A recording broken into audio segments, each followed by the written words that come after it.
Well, from the land grant university here on the Urbana-Champaign campus of the University of Illinois, this is the 2020 Illinois Farm Economic Summit. I'm your moderator, Todd Gleason. Glad to have you on board with us for the day. Our host for the day and presenter is Bruce Sherrick. He'll be talking about farmland markets and macroeconomic conditions. We'll talk to Bruce in just a moment, but I think Jim Baltz, who's behind the scene helping us out, has a poll question for us from Bruce's presentation. We'd like you to fill out.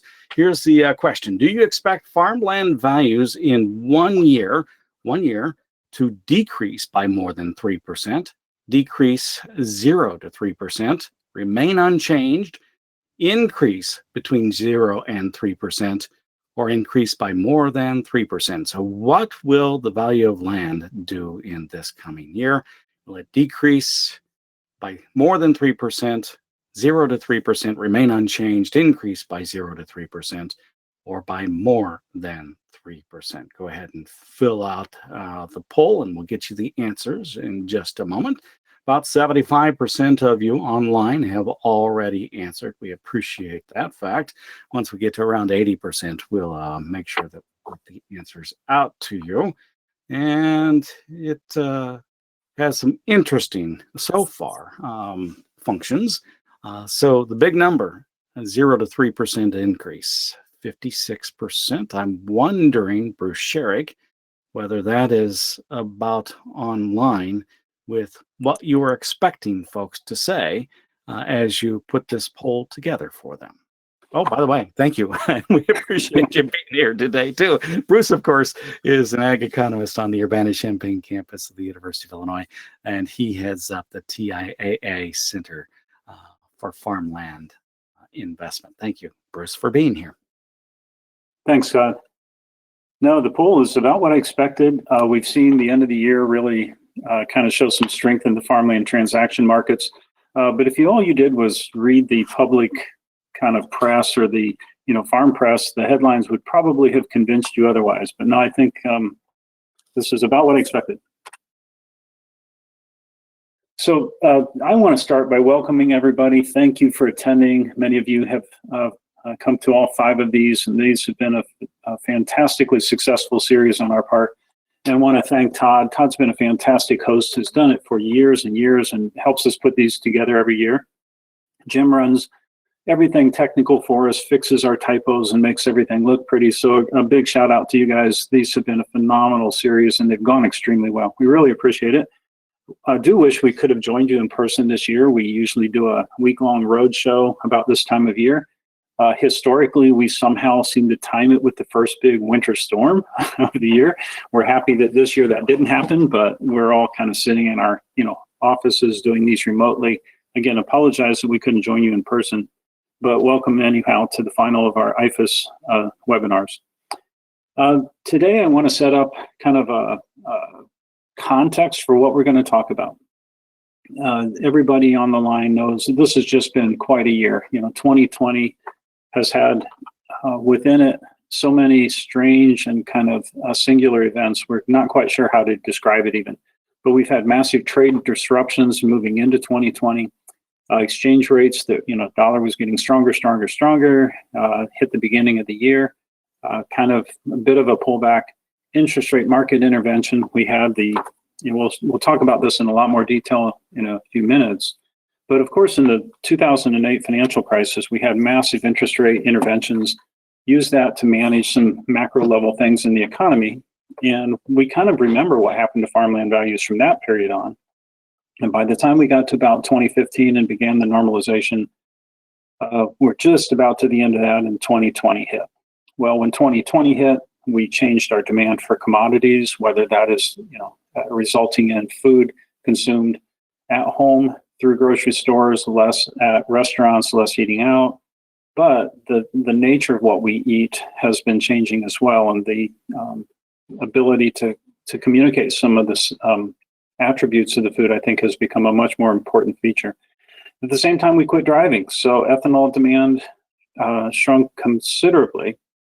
And at the same time, we've had a series of interventions in the farm policy arena with payments from MFP, PPP and related, CFAP 1 and CFAP 2, some other related support programs. And we got to we're nearing the end of the year, and one of the big questions is what's coming up now? We had a period of massive realignment in the economy, some recovery, an incredibly stark turndown.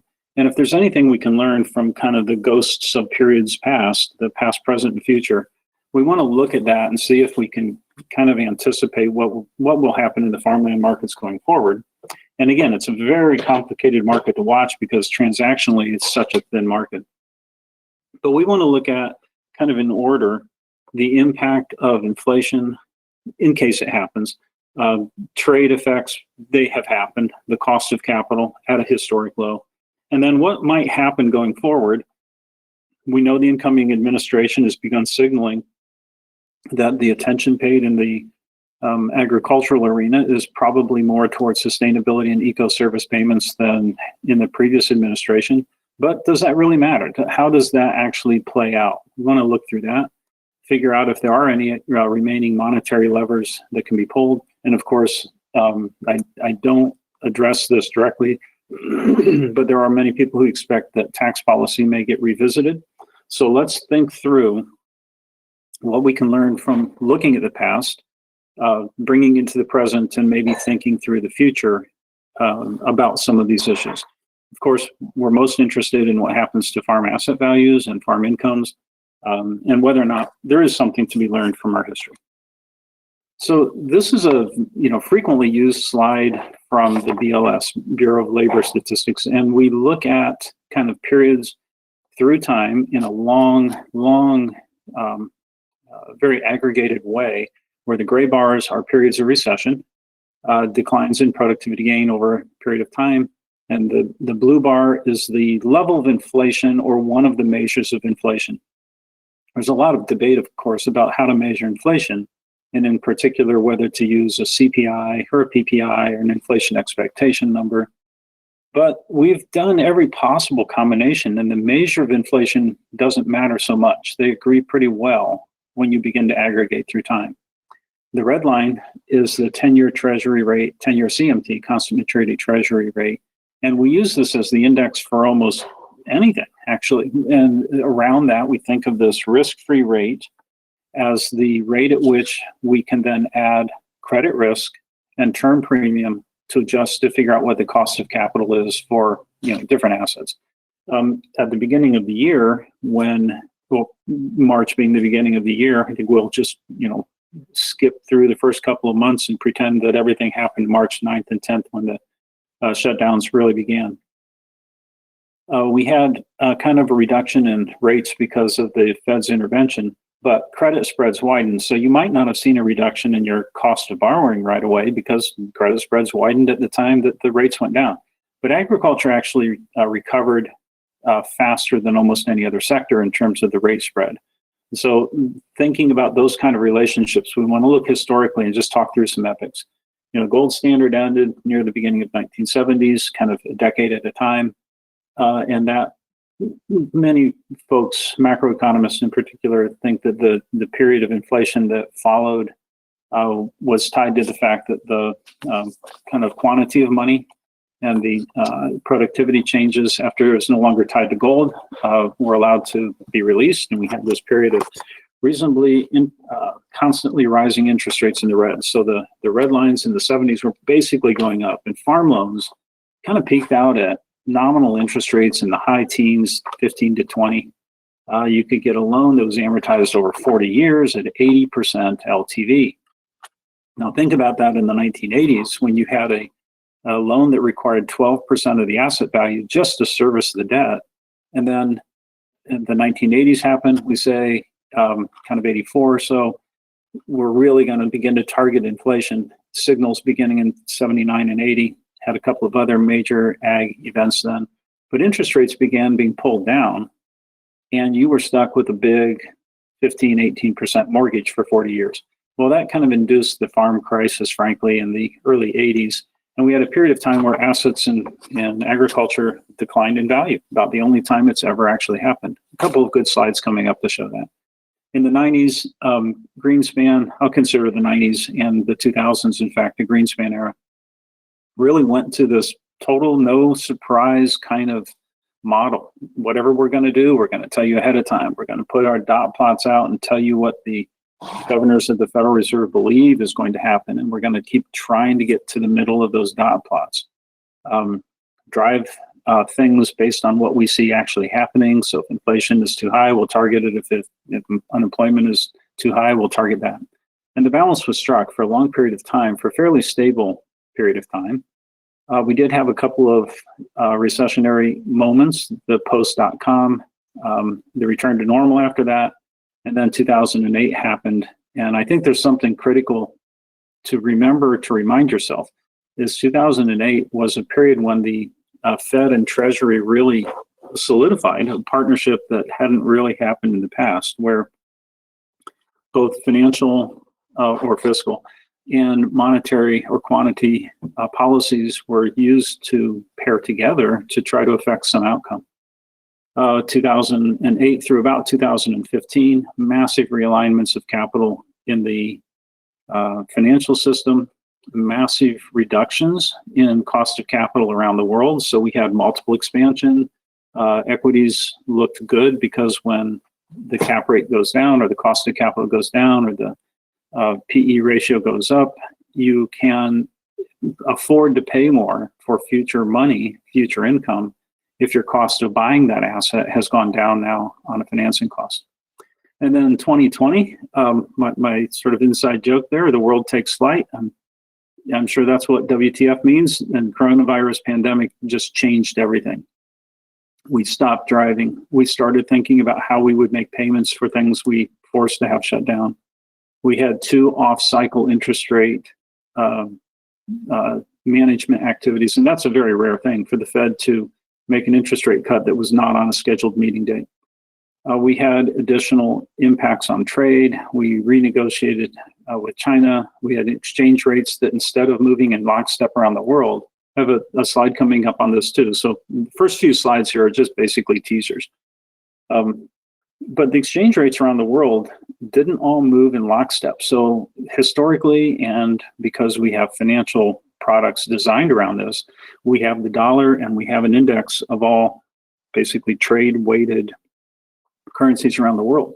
Well, in 2020, all bets are off, and they changed, and some went up and some went down, and our strength of dollar no longer was a universal and complete description of what the cost of currencies in different parts of the world were. And we started eating at home all the time, and we ran out of things at grocery stores that should never disappear. And we changed how we do education, so kids are eating at home and studying at home, and correlated or not, people are drinking a lot more at home, and lots of other things just kept happening. And the Fed kind of came out in August and said, hey, you know what? We're in a world with unprecedented stimulus again. It's likely that we're going to see inflation. August 27th, 8th, 9th, sometime in that period when Jerome Powell made his kind of famous speech now. And the expectation is, if we have one more massive stimulus package, and again, not going to take the Vegas odds on that quite yet, but if we have one more massive money printing event, and we recover then from the pandemic faster than that amount of money would be needed to stem us over for, we'll have inflation or some form of inflationary pressure. So I think that's a big one. And again, this is just a setup and a teaser to say, what could we get if we looked a little more carefully at the elements of inflation that might impact farmland? And then I'm going to turn after that to an actual set of data around what has happened with farmland. And I think this is just a really fun slide because it's a very recent period of time compared to the previous one. But the red line is basically food consumed at home. What happened is, when we all started eating at home and going to the grocery stores in order to manage what was on the shelf and what was not, prices of things consumed at home went up with the share of food consumed at home. Share of food away from home, of course, went down, but the cost of food, if you can still get it, actually still went up per unit that you purchased. So those are 2 inflationary elements, associated with food, which eventually translates backwards to the ingredients in food, which eventually come from farms. Energy costs way down, of course. Housing costs way up. Automobiles, I didn't think about this correctly when we started. We aren't driving, but we all want a car now. And so the use of public transportation is down. Automobile markets didn't get hit like expected. Average age of the car has gone way up and probably will continue to go up if we don't recover and all drive back to our own offices. Offices and retail inflation, we're not sure where that's going to come out. The impact on office REITs, of course, when we all quit using them, all quit using our offices, went down. Education costs, unclear at this point.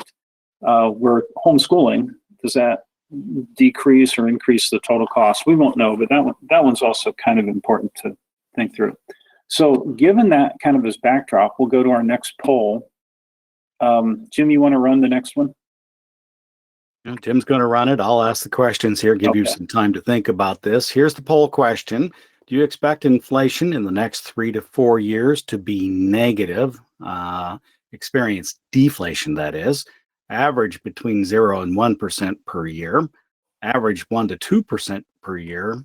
Average 2 to 3% per year, or exceed 3% inflation per year. So what do you expect inflation to do over the next 3 to 4 years?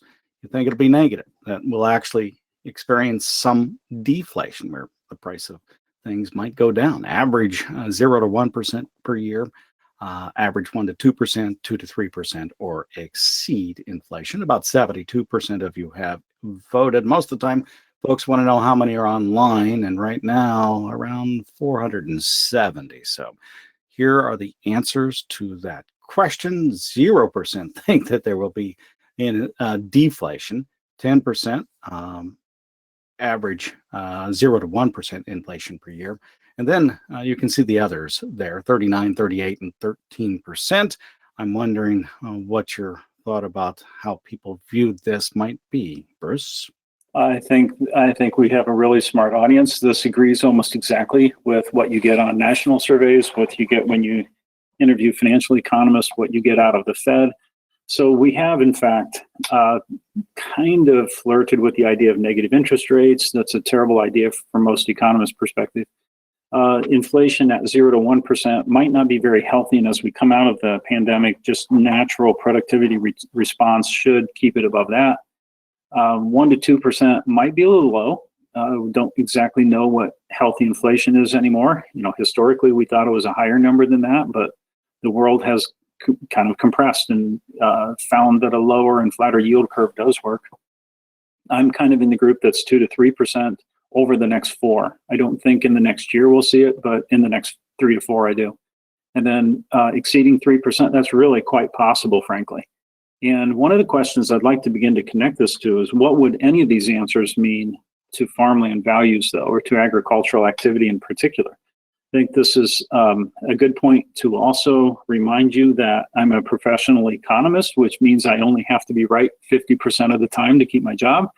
And there was a great headline in the Wall Street Journal several years ago that basically said there are two kinds of economists: those who don't know which way inflation is going to go, and those who don't know that they don't know which way inflation is going to go. So I won't take too much confidence in my predictions on this, but I will take a lot of confidence in some of the data that we're about to show you to say what has at least happened in the past with agriculture. So I put this one up because when we looked at the epochs of inflation slide, we kind of had decades. And then in the last few years, we've kind of had a change in behavior from 2015 on. And then from 2020 forward, we're going to have to think about this. And it's a very commonly used presentation. But what's important to remember is that agriculture is an absolutely enormous sector. It's over 3 trillion. That's a T, 3 trillion in assets. GDP around 20 trillion if we were in a normal case projected going forward. This is just an absolutely massive, massive sector. Heavily concentrated, of course, in real assets, but, kind of to let your eyes go to the bottom, only 14% debt. So we've heard a lot about increasing debt loads in the sector, and frankly, it's not that high. If you look back in the 70s, it was approaching 20%, 80s, 16, 90s, 15, and kind of got to the 10 to 12 to 14 only in the last decade when we kind of had some massive growth in asset values, which diluted the amount of debt. It's not that we paid our debt down. It's that top line growth. We went from a few hundred billion to 3 trillion in the span of many of our lifetimes. So it's an asset whose capital appreciation has exceeded that of the rest of the economy in total. Some great presentations of that. People are sometimes shocked to hear that, but you've heard about people who are land rich but cash poor. It can happen because land values really did increase really dramatically over this period, and even over the last 4 years. If you were to look at that relative to growth in, say, AAA bonds or safe investments in the equity markets, you'd find that to be a big number. This is just a graphical presentation of the same thing. Farm assets total in blue, red real estate or farmland plus all anything attached to it. Farm debt and real estate debt at the bottom, just not too exciting. These are pretty boring slides, frankly. The 80s, again, the only period of time historically where we had a massive revaluation of farmland in some parts of the country, a 20, 25, or even more % reduction in values per acre. And that is just something to keep in mind, that if you were to plot, the S&P or the NASDAQ or even gold or other REITs or any other security we might look at, you get a very different looking pattern. Real quickly, just because I know this is not just an Illinois-centric audience today, thank you very much. We're approaching 480 attendees now. Just kind of a real quick look around the country at the last 4 quarters. This is from NACREIF. We help run the NACREIF webinar series as well. Quarterly, kind of assess the valuation and income for farmland assets all around the country, and location proxies a bit for type of agriculture. So in California, for example, it's a bit more permanent crops, and the Southeast has some other kinds of agriculture than, say, in the Midwest, where it's row crop. But the thing to notice is the top row, all farmland, 3.8%. Who knew that 3.8 was going to sound like a high number when we're talking about yield? Think about that.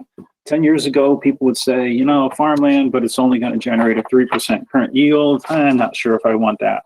Now you go, farmland's generating, north of 3% total yield, and people think it's a really attractive asset given its features. Permanent crops historically are higher than annual crops. This last 4 quarters is one of those moments where the volatility in permanent crops took the appreciation down, and so the total return is a bit below it. Annual crops, Pacific Northwest, that's a lower than normal number at 2.7. It'll generally be a higher number and has been over a long period of time. So this is just a cyclical low. Pac West, California, 3.6, Southeast, 4.4, and that number's been higher in the past too.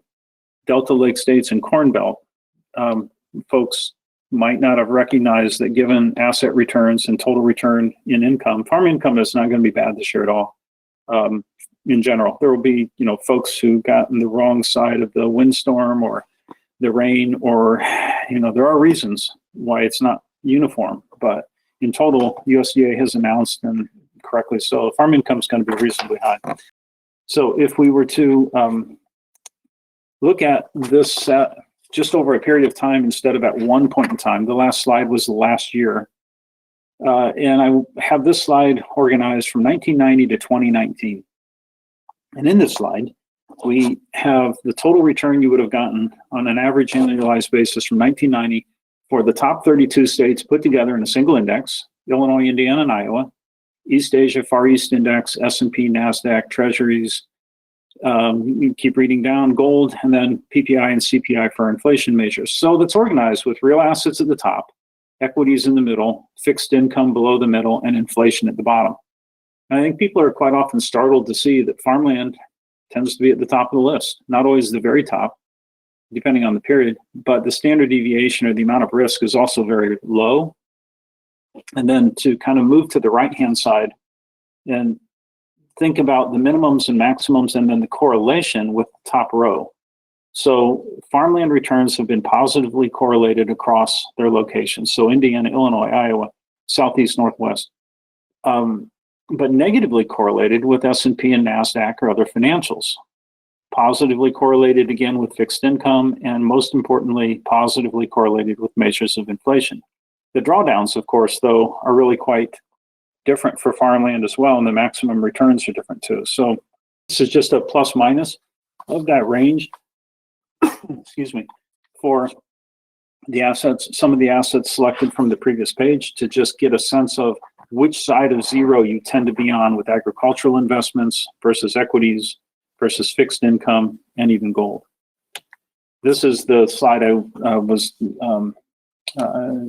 beginning to describe, that said if you had put $1,000 into each of these assets in 1990, what would they be worth now? Now this is selected somewhat opportunistically. Not all periods that you pick would this show up, but the NCREIF total farmland, green, NCREIF TF, has gotten to the point where it's actually would have been the best investment of all those. The three Midwest states that I like to include, Iowa, Illinois, and Indiana. S&P, if you pick it over the right period of time, if you bought right after the drop in 2008 and sold it in March, you would be really happy because that percentage gain is much higher. And then you sit out on the sidelines again, buy it right before the next gain, and so on. So the rates tend to be steeper, but the drawdowns tend to be really, really extremely severe as well. So this is the same set of assets generally, but we also ask the question, how does farmland compare over longer holding periods, 1 year, 2 year, 3 year, 4 year, 5 year, 6 year, 10 year, because we tend to hold assets for more than 1 quarter or 1 year or even 2 years or 5. And farmland in particular is an asset that's held for a very, very long period of time. Again, a fairly shocking statistic, but at arm's length, farmland only turns over at about 1.5% to 2% per year.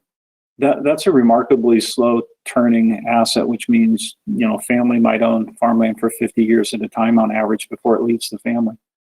And then the correlations here is really a powerful explanation for why we have seen massive interest kind of emerge around how do we get access to farmland investments from institutional and other investors. So if you held it only 1 year, 60% correlation with the CPI. If you held it 10 years, roughly a 70%. So the first two blue columns, the increase in correlation from holding period with inflation is really critical because we want to ask questions about inflation next. And I have the data for that coming up in the next slides. With fixed income in green, tends to get better as well. So farmland is kind of like a coupon paying instrument. And then the last two red columns, equities, the longer hold period with US equities creates a better hedging effect for inflation from 24 to 52%, 53%, means that the impact at your portfolio level is even better the longer you were to hold it. Continue on. Here's a really good way of thinking about this through time. How has inflation affected farmland, or how has farmland performed at least? And the spread has actually been fairly constant. Now, you might look at that and go, Sherrick, you're blind. Those aren't constant numbers. But the distance between 1970 and then 72, and when the points go up, the points tend to go up on both. And when the points go down, they tend to go down on both. And then the period of time from 1980 to 1985, because those get below zero, it means the spread was still on the right side of the line. But the constant relationship in terms of connection to inflation tends to be fairly strong, but lagged a little bit. Now, 2009, I view as an absolute sympathetic measurement response to the housing crisis. Nobody really believes that happened, but it could have. And so we just basically stopped transactions in that period of time. And likewise, 2009 wasn't an ag crisis, and the 80s were. But what you do see is that historically, when inflation was higher, the spread was higher. And now that inflation is a fact, around zero, 2015, 16, 17, 18, the spread is much tighter as well. And I think that's going to continue. I do think farmland will be an inflation-sensitive asset. Definition of inflation is the nominal change in price levels of widely consumed commodities, and what is more, consistent with that definition than farmland. So I don't think that'll change. We've also added from the 1980s on really good crop insurance. So it's become a fundamentally different market. We don't have the same downside income risk that we used to have, frankly, in the sector. So that's an important thing to keep in mind. And then the strength of the dollar and forms of inflation by the trading partner. A lot more to say on that later, just to point out that we've had 4 years of kind of a relationship with China, one of our major trading partners, where we import a lot more than we export. But to remind us all, the one category in the economy that we export more than we import is agricultural. And so to get the impact right, we have to think almost differently than the other things we consume when we're talking about agricultural products, because we actually export more than we import. And for almost any other category, we import more than we export. So sometimes the impact of a change in the strength of the dollar, or whether we have a good or a bad relationship with a particular trading partner, you have to kind of reverse them when you start talking about agriculture. You have to, the thinking does. So again, those 2 periods of time I want to point out were just highly abnormal. We don't expect the 80s to recur. We just very different lending environment from the 2008 crisis on. We changed how we do lending. Agriculture has its own section in the code, of course, and the Code of Federal Regulations as well for how you lend. And then 2009, again, kind of a sympathetic, everything just stopped for a year there. In this next slide, this is just by decade, since I kind of made this story or tried to set the context up in decade. When inflation was high, the spread was high. In the 80s, where we had the crisis, people are, again, quite often shocked to find out that over the total period from 1980 to 89, farmland actually still exceeded inflation. Again, when the line in the top, it's converted to a spread instead of levels on the top part of that insert graph. When it's below zero, that means inflation's returns were lower, but in total over that decade, positive. And then the 96, 2000s, almost 8. And in the last 10 years, almost 5% return over inflation. That's the return to farmland, total return. So appreciation plus income over inflation. So what about going forward? What do we think? Are we going to experience this again? We have a very different monetary regime now than in the past, different insurance, different interest rate. And so I'm going to put up the busiest chart. If you survive this next one, the rest of the webinar is simple. I do use this one a lot, and it's been out in the public press a bit too. So this one may be familiar to you, but it's a really great history of everything in my mind. Excuse me. We can learn a lot about the periods of time by understanding what's gone on at a very basic level in the interest rate markets. So this is from 2002 to present. Across the front line, the vertical is the yield to risk-free treasuries or constant maturity treasury yield. And the bottom right, going back into the wall from 1 month, 3 months, 6 month, 1 year, and so on out to 30 years. So each line, if you will, that front right line of this crazy graph is last week's yield curve. In other words, the yields on treasuries for different maturities if held to maturity. And so what we see is you have the economy kind of, heating up, slowing down, the term premium changes, but the fluctuations in the period from 02 to about 08 were rather extreme on a historic basis, but reflected economic activity. September 19th hit, and we just shut down the economy, very much like we did in March this year, frankly.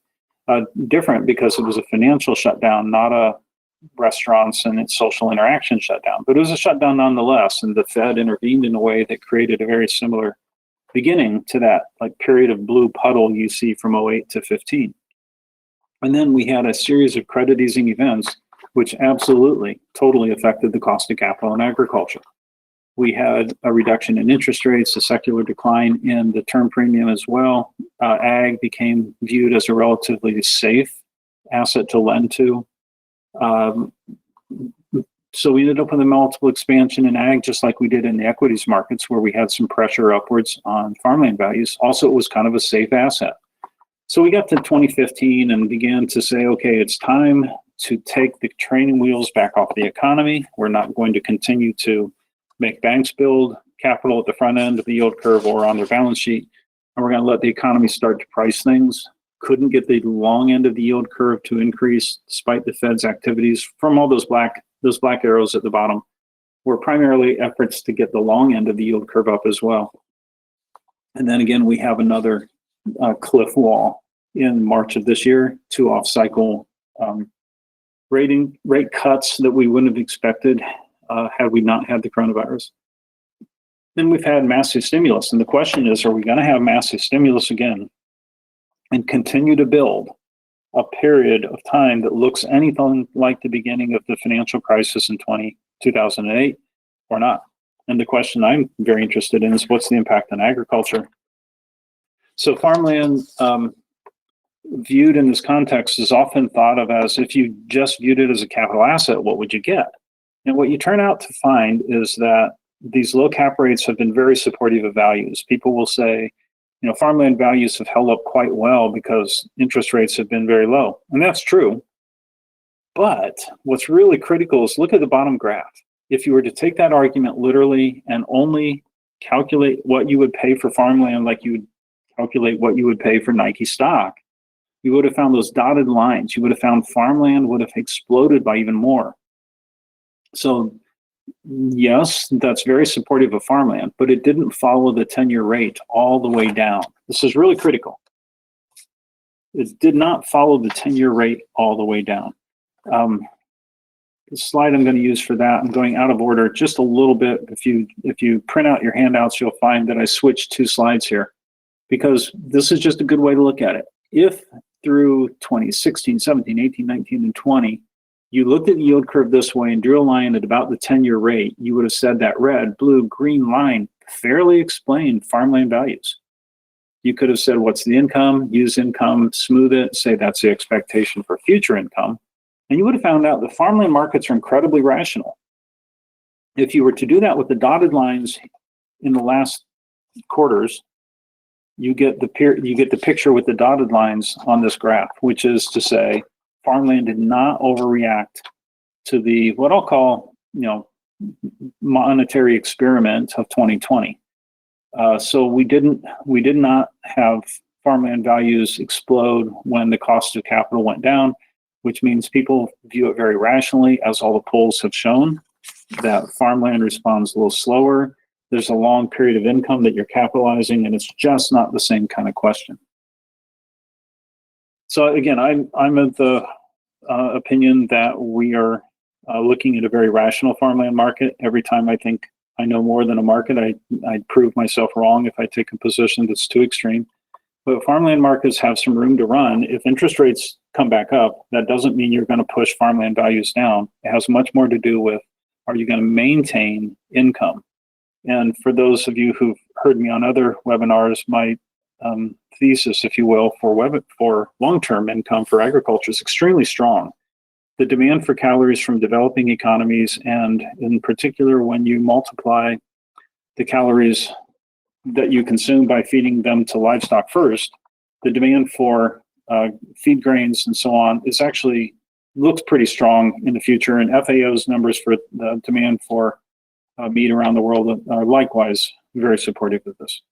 Well, let's take a couple of other kind of quick issues. And like always happens, we run out of time before we run out of information. I'll do this one as an introduction to the question about the strength of the dollar, to say, well, we know directionally what should happen. We know what has happened. It's a lot more complicated to figure out what will happen in this case. So again, this is I think a very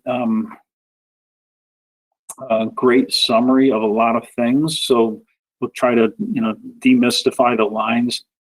From the beginning of the year, effectively, when everything was set to 100, each of the lines is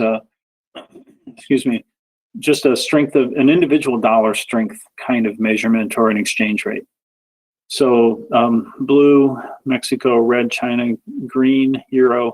And for those of you familiar with the Fred's facility, the reason you have to take the inverse of the euro in the UK is that they're expressed in their inverse form first. So these are all foreign currency per unit of US dollar. For those of you keeping track of how to denominate prices, I always think of it as how many of the other currency can I buy for $1, and if I can buy a lot of them for $1, that's a good thing for me if I'm buying their products, and it's a bad thing for them to buy US products, and vice versa.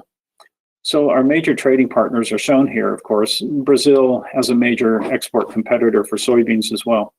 But if you look at the beginning of the year and then trace it through to the end, what do you actually see?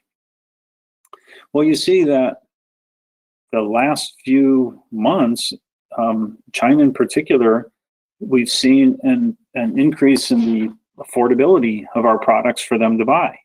So the little tip down of the red and the green at the very end is a version of the dollar becoming more attractive for a buyer of agricultural commodities. And the ones that got higher, the opposite's true. So the reason it's complicated is it's no longer just a single index you could use to say, well, the dollar is 118 and the dollar was 120, and so it became cheaper. Well, it depends who you're trading with and what you're trading. So if we're importing finished electronics and finished goods from China, but exporting agricultural items, it's good for agriculture. If we're doing the same with Canada, a little different story, and in Brazil in particular, a really different story.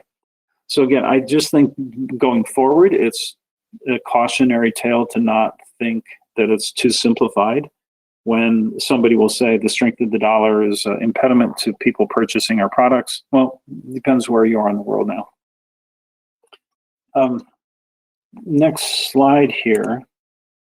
Some big questions, though. People always say hindsight is 2020, and my new pat response is, man, I hope not. I hope we never have another 2020. 2020 was filled with lots of really material events, and coronavirus could have dominated our conversation, but we also had an election, of course. And one of the questions is, does that favor or is that negative for agriculture? If you look at a county-based map of how people voted, clearly the majority of the country by landmass tends to vote Republican. Coasts tend to vote Democrat. Illinois in particular, a couple of counties very heavily Democrat, but heavily populated counties. So you look at a land base or the Senate side of this question and say, well, that remains fairly conservative. And you look at a population side around farm policy and you say, oh, that looks fairly democratically controlled going forward. And here's the good news. The Farm Bill contains both. We have a very large food assistance program in SNAP. The majority of the Farm Bill is in food assistance payments, direct payments to farmer, and crop insurance title, conservation title, other titles are huge numbers when you look at them on their own. $9 billion in crop insurance sounds like a big number, but it's rounding error compared to the total. So what has happened, though, is we've moved from a kind of policy stance where we said government payments would not be based on things that could have distorting effects, WTO style distorting effects, or we want to get away from ad hoc payments, link them to countercyclical activities, reduce the distortionary effects. But all bets are off this year and last year. We started moving back toward ad hoc payments, and one of the questions is, does the source of the income matter? Because one can't expect, if we get phase 1, phase 2, and future phases of the China trade work, one couldn't expect continued MFP style payments. Okay. Well, does the source of the income matter in asset valuation? In other words, if you get the dollar from the government, you get the dollar from selling a product on the market, should it matter to the impact on the underlying asset that generated the thing you sold? And that's a question because farm policy does tend to target income levels first for agricultural producers, and then location or what we did with the commodity second. So ag is also being increasingly singled out or brought into on both sides. The climate and carbon conversations, I'll describe them. So you have, all you have to do is pick up any newspaper, any farm press, and you'll find questions about animal agriculture and their source of methane escape and so on. And the possibility that if we continue to grow as many bushels of corn, we'll continue to add nitrogen to the ground and so on. Or you can also say, where are the possible places where you could sequester carbon? And from my very, very careful and long-term reading of everything I can here, the answer is nobody knows for sure yet. But adding soil carbon or adding organic matter to the soil has extra commas in it, at least. It's about the only place you can even remotely hope to capture enough carbon to materially affect. So going forward, I think ag is going to become viewed as the darling child and part of the solution rather than, singular one at a time arguments about, do we need to contain the dairy in a methane capture barn or can they be in pastures? I think the real question will be the corporations. Think of BlackRock and their pronouncement about everything being, all their investments, the largest investment manager, all their investments going forward will require the equivalent of a carbon audit. Microsoft not just wanting to abate, but actually restore carbon used by a certain date. Walmart's, carbon neutrality by 2030, I believe, was the target. Each of the commodity groups is undergoing a very meaningful and very, very serious conversation about establishing sustainability targets. And so ag turns out to be the only place you can actually offset and find people to pay. So if Microsoft could pay a farmer, the conduits don't exist yet, but if Microsoft could pay a farmer to permanently, verifiably put more organic matter in their soil, most farmers are going to go, hey, that's what we wanted anyhow. We wanted a different soil structure and more organic matter. So I think that's going to be a massive, massive big question to answer in the next 10 years. And I'm very optimistic, frankly. I think the balance of science is very squarely in favor of putting carbon back into the soil through agriculture. It's, a couple 100 million acres of corn and soybeans alone is so much more profound than planting 1 million pine trees. So you just have to be careful about the scale when you talk about this and careful about the permanence, but it certainly will become part of the big new agenda going forward. And if nothing else, the incoming administration has signaled a much stronger interest in having those conversations directly. Next one on this slide, the return of inflation. I don't know when, I don't know how, and I don't know about how much, but I do kind of know that it's not going to be a terribly bad thing for agricultural assets relative to what we've seen happen in history, where the impact of the increase in the value of the things producing or produced by agricultural assets is greater than the loss of multiplier from the cap rate effect or the cost of capital. A big one though, people will say, yeah, but what about ethanol? We're all going to have electric cars. We're not going to want to drive anymore. We can't blend it.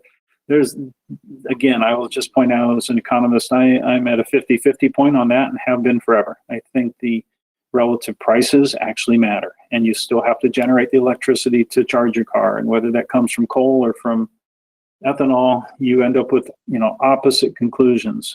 So the post-pandemic recovery, we may still continue to eat more food at home. If we do, I think we're going to care even more about the attributes. And if you're going to start paying for, organic is one that we can point at. Organic food tends to cost a lot more, grown differently because it's more expensive. There could be a lot of other attributes transmitted backwards through the commodity pricing channels that would get to the point of paying people more for growing things in specific ways that feed increasing demand. Transactionally, if we just looked at things right now, I'll have to say that I've been very encouraged. I wish I owned a lot more land than I do, because it looks like there's some market strength returning fourth quarter and beginning of next year. I hope it continues, but transactions have been fairly positive. Almost the last slide, promise. This one is just a really cool thing. I hope Jackson's on the line. Jackson Tackage, Farmer Mac put this together. Don't know where and how and what he got it from, but it's just simply the best summary I've ever seen, because people will say, oh, I'm worried about the incoming party in control of the fill in the blank Senate House or White House. And I, keep scratching my head and saying, I'm not sure if I know whether or not one party, systematically better or worse for agriculture. So this is just stacking Senate, House, and White House, and the black line, the amount of direct payments to agriculture. And where you have a solid blue or a solid red vertical, all three chambers were controlled, all three were controlled by the same party. And where you have a break in color, they weren't. And I can't look at that and say that I can do my eyeball regression and figure out which one, which pattern of control matters. I will point out that the Senate does tend to have a friendlier view of agricultural policy quite often than the House, but the House has a friendlier view quite often on food, nutrition, and assistance programs. Key issues, final slide. Final slide before we ask you guys to answer the question that I was supposed to answer at the beginning of the program here. Trade is really critical in agriculture, and it's not just as simple as exporting corn or soybeans. It has to do with what we also import and what the balance of trade is with our trading partners whose currency values are changing differently because they have different partners as well. We're going to grow a lot more corn in the Ukraine in the future, a lot more soybeans in South America in the future. What does that mean? Who's going to farm Africa is a great question. Well, I don't know the answer, but I know that if we have access, we have very low cost, very high productivity for most of the row crops and many of the other things like tree nuts and citrus. We have a great production advantage relative to much of the world. So the ability to trade and exercise comparative advantage remains absolutely critical. I think consumer preferences are really important because small issues shape large debates.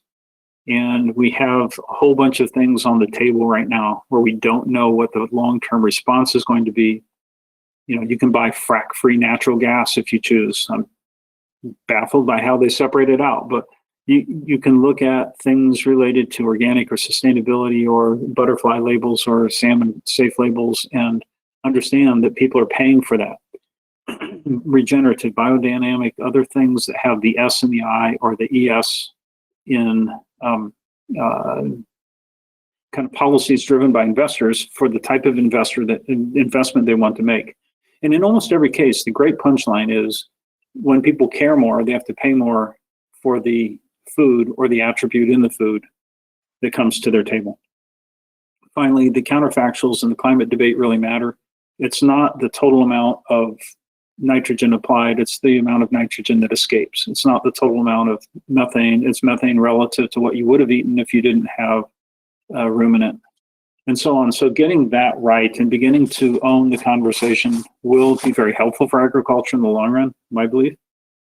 And then there are still like litmus issues, people who say there's a yes-no on one issue alone without considering the system-wide impact of that decision. And it seems to me that we've entered into a more contentious kind of method of resolving political debates. And so sometimes you end up with answers which are just, not just no, but heck no, we can't do that. Why? Because we voted. So I'm worried about that a little bit. But I think the next few years, whether we stay at these low historic rates or not, will allow a massive rationalization of the capital stack again. People understand why 14% debt at a sector level is inefficiently low, but individuals will have too much debt and be individually too high. I think the financial maturity of the sector, if you will, has gotten to the point where that can be controlled, and meaningful separations of ownership and operation are beginning to emerge that allow the asset to farmland to begin to behave a little bit more like other financial assets, with the reality that it's a very fragmented, heterogeneous asset class owned by few numbers of individuals with long holding periods. When you take all that into account, you get a pretty rational view of the market. And so I've kind of given you implicitly my opinion on what I expect to happen to farmland values in the next 4 years. And in total, not just next year. I think it's the Yogi Berra comment, forecasts are really hard to make, especially if they involve the future, something like that. I'm not just saying what's going to happen first quarter 2021. I'm just saying in the next, administration, the next 4 years, what do you actually expect? And with that, Jim, I'll let you go to the final poll. But Here are the questions, or the answers, I should say. So, Bruce would like to know, do you expect farmland values in the next 4 years to do what? Decrease by more than 5% in total. Decrease between 0 and 5% in total. Remain unchanged. Increase 0 to 5% in total. Or to increase by more than 5% in total. Take a moment here and fill out your answer to that question. We'll get to Bruce's reaction in just a moment. Bruce, I also want you to go ahead and pull your video camera up at this point, because if you do have questions for Bruce, we'll get those answered in the next, I don't know, we'll take 5, 10, 15 minutes here. We're coming up on the top of the hour, but we'll answer a whole bunch of your questions. And here's the way you answered the questions. 1% think that it will decrease by more than 5%. Between 0 and 5%. 3% say that'll happen. And the bulk of you believe the price of farmland will either be unchanged, that's 10%, or go up in some manner. 61% say 0 to 5%. And 26% of you say by more than 5%. Bruce, how did you view the answers to these questions? Well, on this one, I'm going to be an outlier. I think it's going to be in the next 4 years, more than 5% total. I'll give you my reasoning for that a little bit. If we have a return inflation, I expect farmland to behave like it always has. If we don't have a return of inflation, I expect farmland to behave like it always has. And in both cases, the income prospects going forward, to me, certainly support an increase in valuation by more than 1.25% per year. Incomes, a slightly different question on that. Do I expect incomes to go up by more than 5% relative to this year? No, I don't. But asset values, farmland values, I would expect to continue their reasonably positive appreciation path. I don't see again, I'm not going to put Vegas odds on this and make bets. So if something happened that there was a massive disruption on world demand, a massive realignment in production, Ukraine, Brazil, so on, U.S. could struggle to get back to the income cycle that we had. But no, I think that's I'm reasonably optimistic compared to the results in this poll. So I think there's also the reality that a lot of the folks on the webinar today probably are farmland owners, and historically there is this hesitation, I guess, to say that things are as good as they turn out to be at the end of the year. So, farmers are always pessimistic about their yields, and then find out, oh man, I only got 245 bushels this year. I was expecting 250. So I think there's a little of that in farmland values as well. And I'm a bit more optimistic than the results of the poll in this case. So write those questions down. We'll get to them just in a moment. We would like to take a moment here to thank our sponsors as well. They include the TIAA Center for Farmland Research, which Bruce heads up. If you pull up the next slide, Bruce, by the way. Compeer Financials, one of our sponsors, along with Farm Credit Illinois, the Illinois Corn Growers Association, FS Growmark, and of course, the College of Agricultural, Consumer, and Environmental Sciences, and the department for which the bulk of the FarmDoc team, actually most of the FarmDoc team belongs to, Agricultural and Consumer Economics. So our thanks go to our panelists, and put that final slide up and we'll begin to answer some of these questions. I do see a note. This is just a comment that came in, I think from somebody we know there, from Jake, on a Yogi Berra quote. He says, making predictions is hard, especially when it's about the future. It came close, yeah. He attributes to Yogi Berra as well. So a couple of questions, I think, related to some of the presentation early on. When quantitative easing, when quantitative easing and all the recent money printing to be reflected in the bond market, when will it be, that is, and downgrade the U.S. debt ratings? So do you think those things are related, and will it happen? Glad we started with an easy question, huh? So I don't think you're going to get a reduction in the relative position of U.S. dollars on a world market for quality. Remains the world currency, a little less so in agricultural commodities. We used to be able to, price everything in dollars and just assume everybody could make those conversions. It's getting a little harder. There's still a massive amount of money chasing yield And so, as you've witnessed over the last couple of years in the equity markets and bond markets, just the simple inflows have dominated rate level effects in almost every other case. So if you have a generation, the next younger generation than myself has a lot of money waiting to come to them and places to put it, and that pushes down yields. That wasn't exactly the nature of the question, I understand. The relative safety of the dollar around the country, around the world, I think is probably more important than the level of the debt, at least in the investor's mind. And that's a very complicated one. That's a massive risk to the economy going forward. As rates go up, the revaluation of U.S. debt will be significant, as it will around the world. I mean, the interest rate, last comment on that, interest rate markets around the world are very, very closely tied to each other.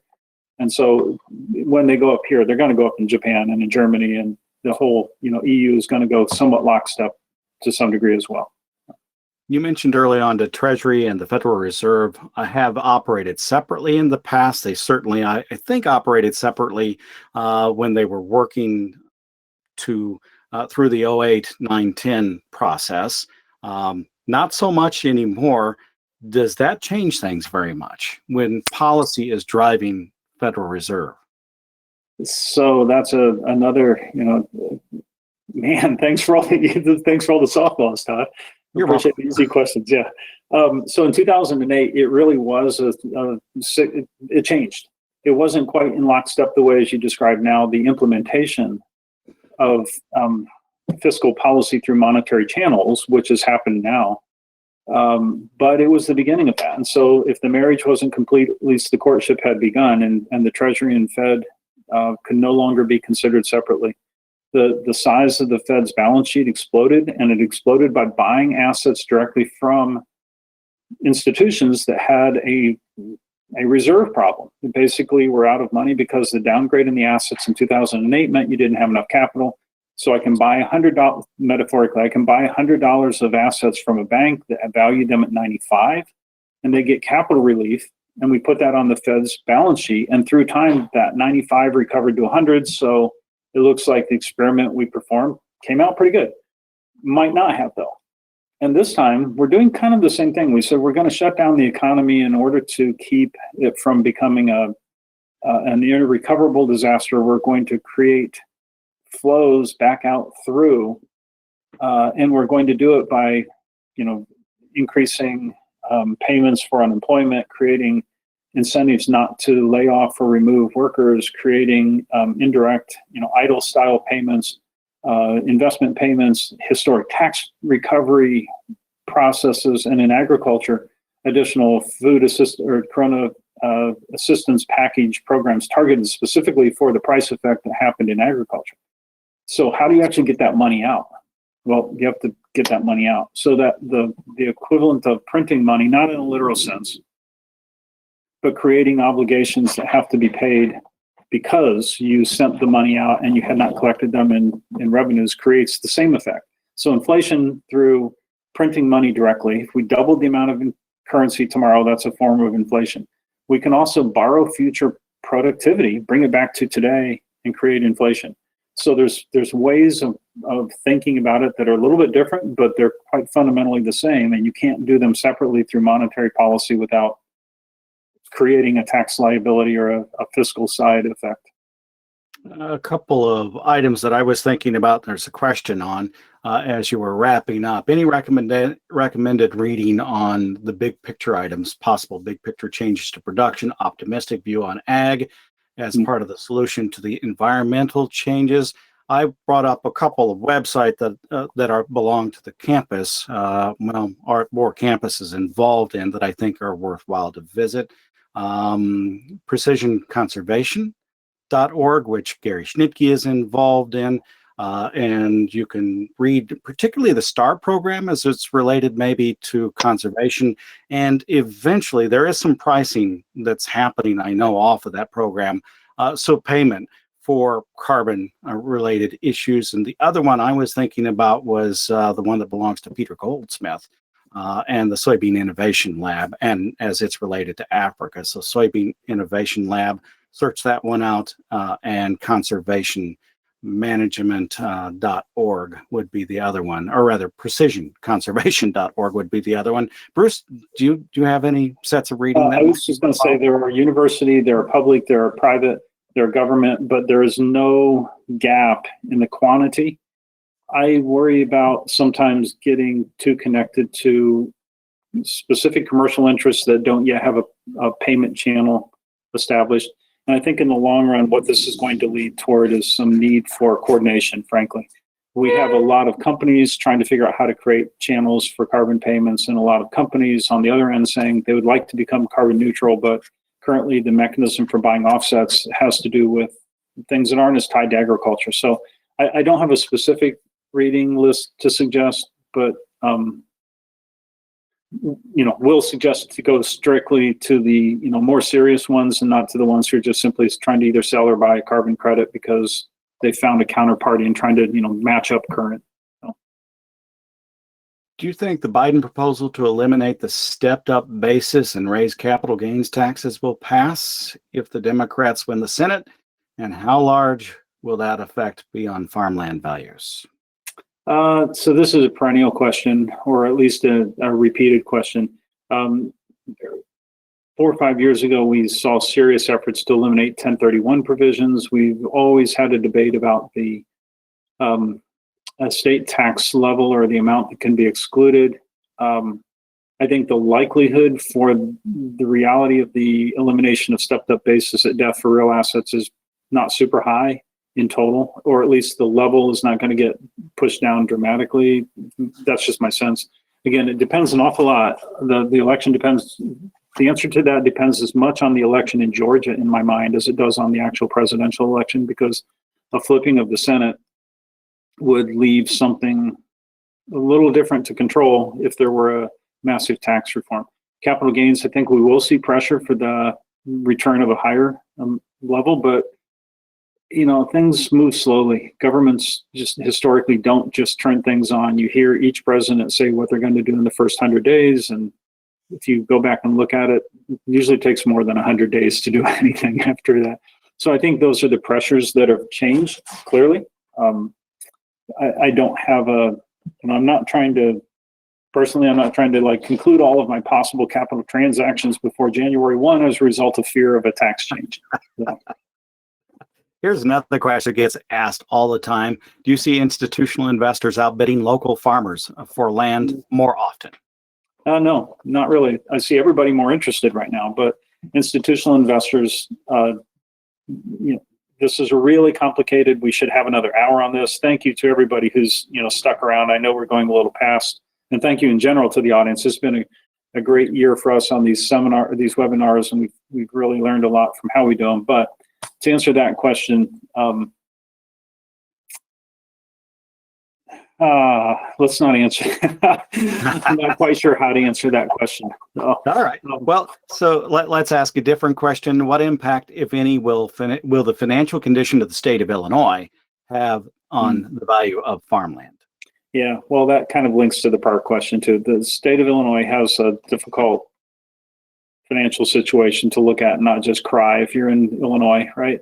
So we really have a incredibly poorly rated state financial system, but we have the likelihood for higher property taxes as a result of the shortcomings, and we will have to do some form of revise the pension system in some form, whether we break it and start over or just slowly taper out the people we put into defined benefit versus defined contribution plans. But our neighboring states have other problems too. So Iowa has no corporate farming ownership. And so to tie back to the previous question, you get more market separation when you start imposing specific things. And I will try, didn't mean to fully blow off the prior question.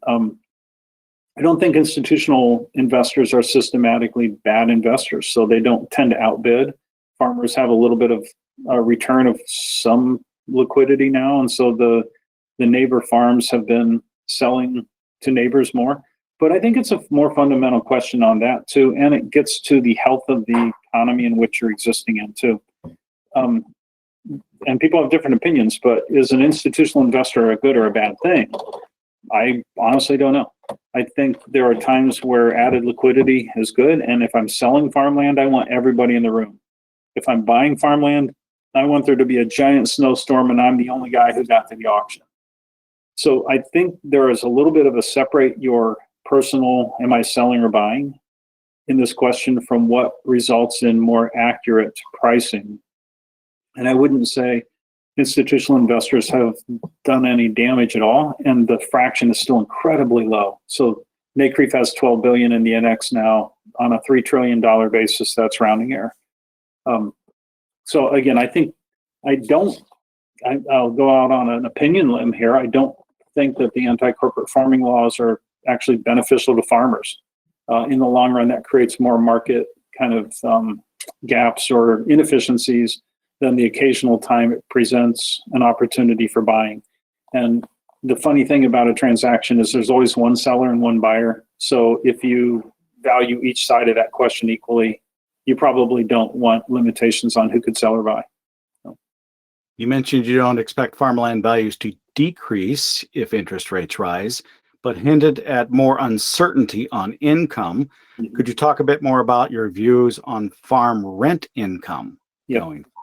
So likewise, if all you do is read popular press, you don't have a sense that rental rates can maintain themselves. But farmers own about 40% of what they farm and rent about 60% in the middle of the country. It varies a lot. And so the part that's owned can be used as a smoothing factor for the part that's rented. There are economies of scale. And what we're looking at is future income, not past income.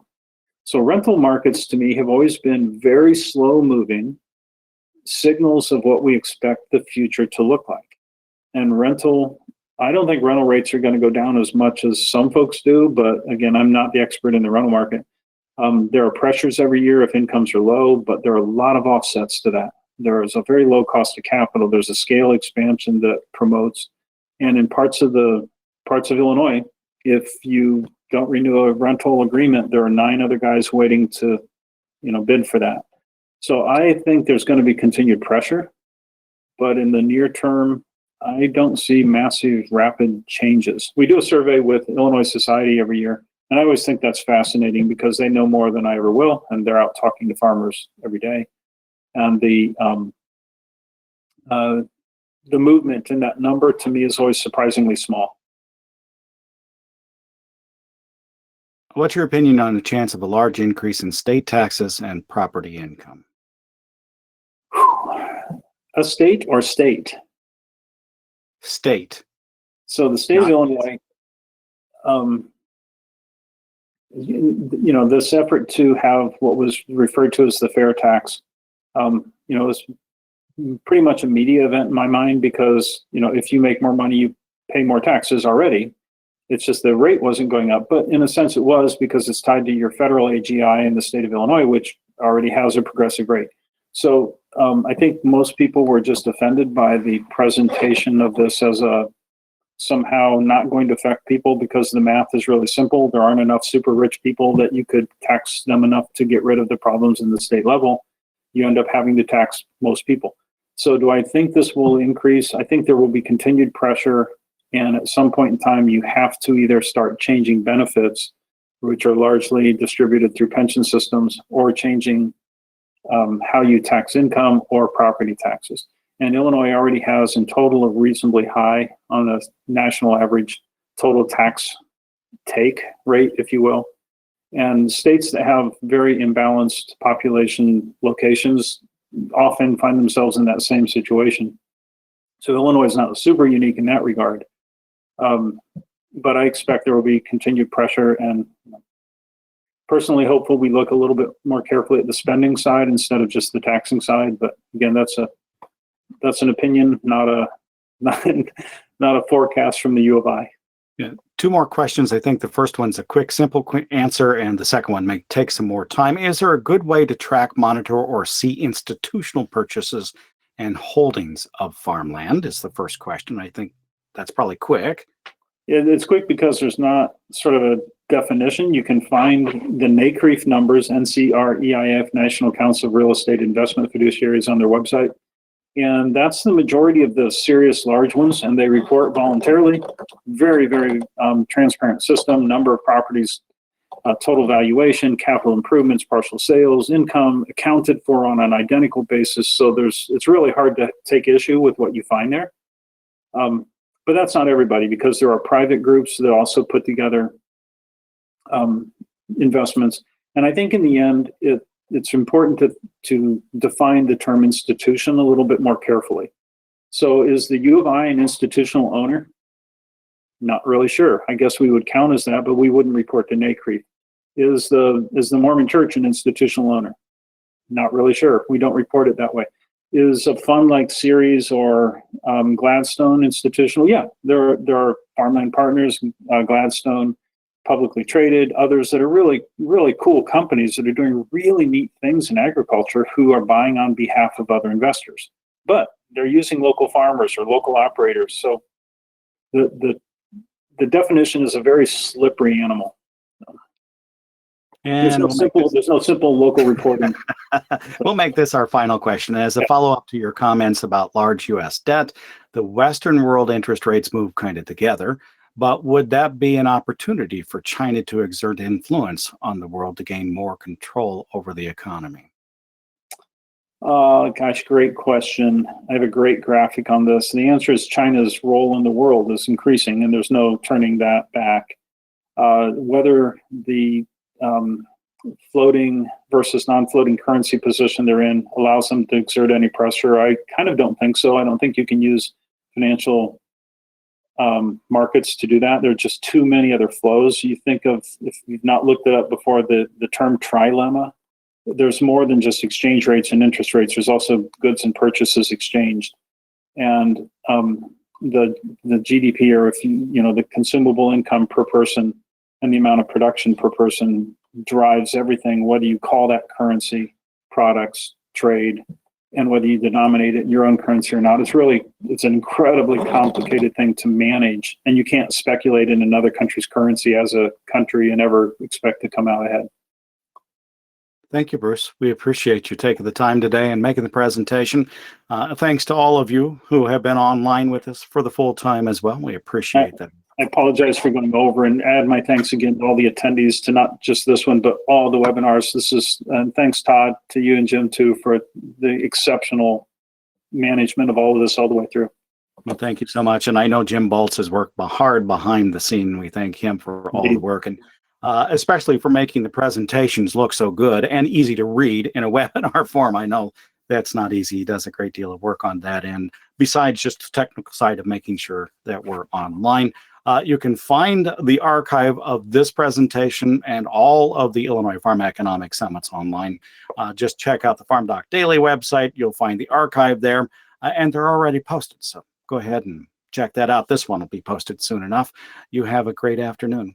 For the FarmDoc Daily team, I'm your moderator, Extensions Todd Gleason. Thanks all.